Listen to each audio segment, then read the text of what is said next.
Welcome to the show. Earlier this week, Donald Trump was officially elected president by the Electoral College, despite Hillary Clinton overtaking him in the popular vote in November. While Trump supporters are sure to rally behind the electoral voting system, others might question it's more than a little outdated. Janice, do you think it's time for a reform? That would be like asking, is it time for a new constitution? Okay, and why do you feel? Expound. There are things that have been in place for centuries, for decades, and it's just, well, because it doesn't match up with the way we want things to be right now, we need to modify it, we need to change it. Now, so you're saying you don't think the Constitution should progressively adopt as we move forward in time? That's why we have amendments. Okay. I like that. That is why we have amendments. All right. So I hear people say that the Constitution should be a living, breathing document. Well, the Constitution is a legal document, and the only way to change the Constitution is to append that document with an amendment. We have a specific process in place for doing so. So that process would need to be followed to change the Electoral College system. Personally, all right, and this is just my personal opinion, not just the Electoral College, but the entire voting system itself is a little bit flawed in that we've got someone who won the presidency, but they didn't even have at least 50% of the population wanting that person in the presidency. That's not abnormal in a contested election where you have multiple parties running. Right. Besides just the major two. So the way around that is you do a second round vote system in which, okay, you take the top whatever number, 3, 4, and then you say, okay, you have to pick from these candidates. Our election season was way too long. I don't disagree. Ron, what do you think? I don't disagree. The election system was way too long. I do not favor changing the Constitution. I like it the way it is. My party lost. I'm willing to accept the loss. But I don't think the Electoral College should be done away with. I don't think a couple of states that control the population should run the country. Well, if we look at the numbers, when they are finally, evaluated, 3 counties in California essentially was the margin of victory for Hillary Clinton. Okay? If we back out the country, or the states in our country that are very large in population that went pro-Hillary Clinton by a large margin, Trump wins the election, okay? And the Electoral College was set up there by the founders for that purpose, to give equal representation to the states based upon population and how things are balanced out. Yeah, and it's like in the state of Maryland. In the state of Maryland, if you won Baltimore City, Prince George's County, and Montgomery County, and you were governor, you won them handedly, you won the state. Yeah. Then what happened to the other 21 counties? And this time, Hogan turned that around. And I don't mind that. I think that the Eastern Shore and the Western Shore and Southern Maryland should have a voice just the same as Montgomery County, Prince George's County, and well, one of the differences in Maryland, senators represent a population base versus representing a given county. Right. In Washington County, we share a senator with Allegheny and Garrett, and then we also share one with Frederick County. If each county had representation, that would be a little bit different. But talking on the federal side, where California has this mass of population, and then we look at Maryland that has a very large population for our square mileage. We only have, I believe it's 10 electoral votes. Yes. Okay, and then we compare to what California has. Just out of curiosity, what is your argument? I'm in favor of the Electoral College. Okay, and I led out with the thing of progressive just to see if I could maybe get someone to bite on it, but it seems like we are. I am all for reforming the voting system.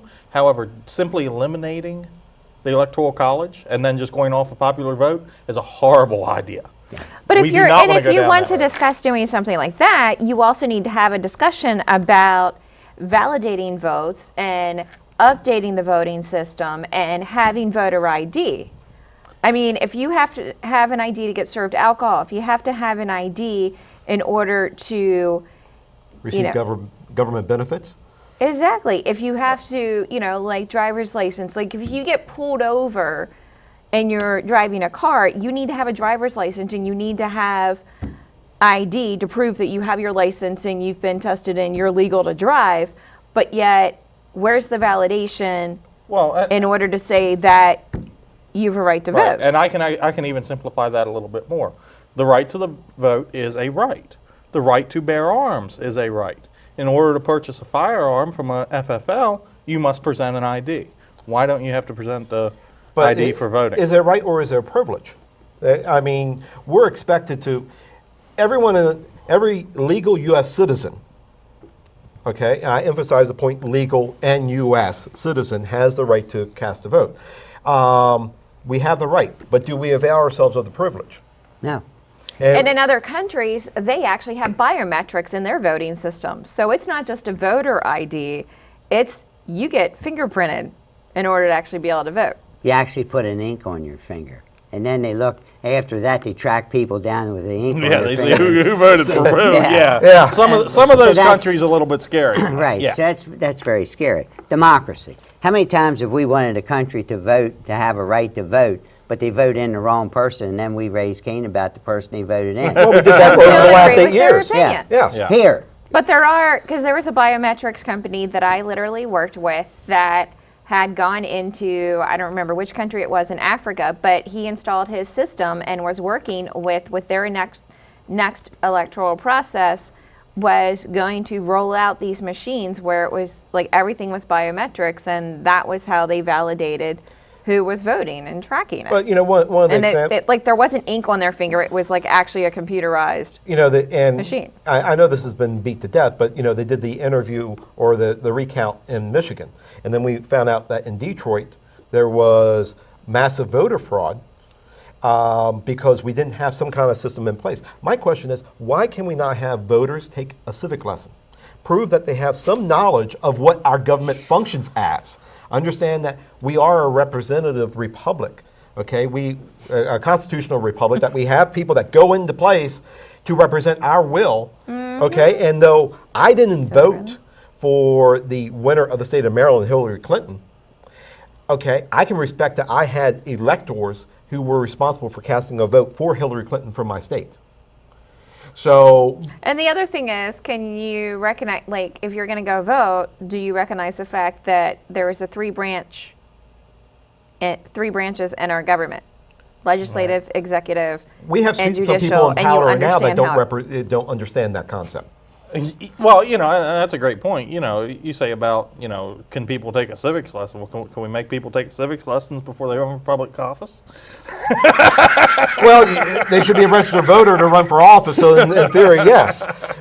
but they have to understand, I think what Ken's point is, they have to understand what we're really dealing with. I spent a day in Baltimore City today. I met with the Secretary of Commerce and the President and CEO of the Baltimore Development Corporation, and had a chance to talk economic development with some potential things that we have up here that can become really big, and representing Horizon Goodwill and some of the things we work with economic development projects. I don't see that type of thing happening within local government anymore. I don't see the elected officials out doing the things that they should be doing to draw major economic development fish to the area. And I see our clock being cleaned on a monthly basis by our neighbors to the south in West Virginia, and to the north by Pennsylvania. And civics lessons. I don't see it much on the national level either. Well, I mean, congressmen, fairly or unfairly, are evaluated on what they bring back to their constituents. Okay? So we can look at Robert C. Byrd and what he brought back to the state of West Virginia. What did he bring? A lot of stuff. A lot of stuff, okay? Why we have a Coast Guard facility, and no offense to our people down in Martinsburg, Coast Guard facility that is totally landlocked still baffles my mind. But, that's some of the ways that we do evaluation. But when we're talking about a president, they have to understand what the limits of their power are. Okay, and when we talk about judicial, which we really don't have any influence except to nominate to vote in the president and then to vote in our Congress people and senators for a confirmation process, we have little input on. So when the electoral process actually represents us to a certain extent across the country. And when we look at California and New York, that sort of tipped the scales. If California fell into the ocean, this would have been a landslide victory in both margin of victory for popular vote and also Electoral College. Henry, one of the things you have to look at, people criticize Montgomery County. Do you know what the tax rate would be in Washington County if Montgomery County didn't exist? Do you know what the tax rate would be in the other 23 counties if Montgomery County didn't exist? That would be astronomical. It would be astronomical because of not because of the political base, but because of the economic base. Right. California's economic base is massive. California and Texas both are... And New York. Mm-hmm. And New York. What they bring to the table economically is unconscionable. Well, I mean, California's economy is larger than most nations' economy. Yes. If we want to look in the scale of things. So, from what they do, and if they fell into the ocean, that's like I like hearing the people says, we ought to secede from the state of Maryland. Okay, and some of you around this table may have said that every once in a while. But if we did, I can see that now. It would be a joke. Okay. We could never make it. But we could. We just raise the taxes. There you go. You could be our first governor. You would raise the taxes? You could be our first governor. Governor of the great western state of Maryland. Okay, and on that, we're going to close out. Up next, our panel will weigh in on military drones. We'll be back in 3 minutes.